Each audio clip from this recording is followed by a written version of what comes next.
17 বছরের অন্যায় অবিচার জুলুমের নির্যাতনে বাংলাদেশের মানুষ শিকার হয়েছিল। আজকে আমি যেখানে দাঁড়িয়ে কথা বলছি সেখানেই আমাদের চৌধুরী আলম ছিল, তার লাশের সন্ধানও আজও পর্যন্ত আমরা পাইনি। দিল্লির নেতৃত্বে শেখ হাসিনা আমাদেরকে গণতন্ত্র এবং ভোটের অধিকার থেকে দূরে রেখেছিল। তার ধারাবাহিকতায় 24-এ বাংলাদেশের ছাত্র জনতা, রাজনৈতিক সকল শ্রেণী পেশার মানুষ এই শেখ হাসিনাকে তাড়িয়ে ভারত পাঠিয়ে মোদির কোলে দিয়েছে। আমরা দেখছি সেই মোদির সাথে ষড়যন্ত্র করে বাংলাদেশে বিভিন্ন জায়গায় তারা অরাজকতা করছে।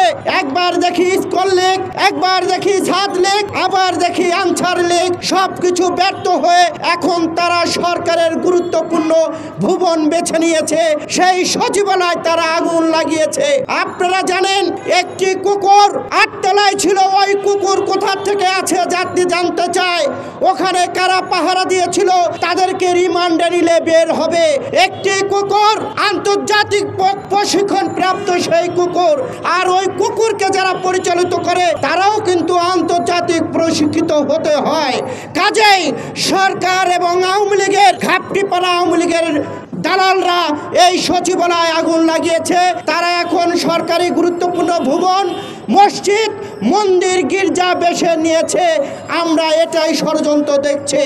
আর একটি কথা বলে আমি কথা শেষ করতে চাই।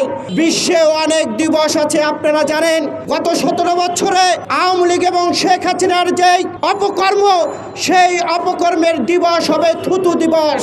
আমরা দেখেছিলাম ঢাকা বিশ্ববিদ্যালয় শেখ হাসিনার প্রকৃতিতে বাংলাদেশের মানুষ যারা নির্যাতন হয়েছিল তারা থুতু নিক্ষেপ করেছে, জুতা নিক্ষেপ করেছে এবং ঢাকা শহর সহ বাংলাদেশে তাদের অপকর্মের ছবি যেখানে দেওয়ালে আঁকা হয়েছে, রাতের অন্ধকারে মুছে দেওয়ার চেষ্টা করছে।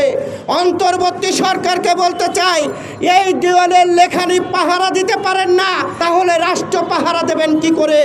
আপনারা ব্যর্থ হয়েছেন। জনগণের ক্ষমতা জনগণের কাছে ছেড়ে পদত্যাগ করে চলে যান।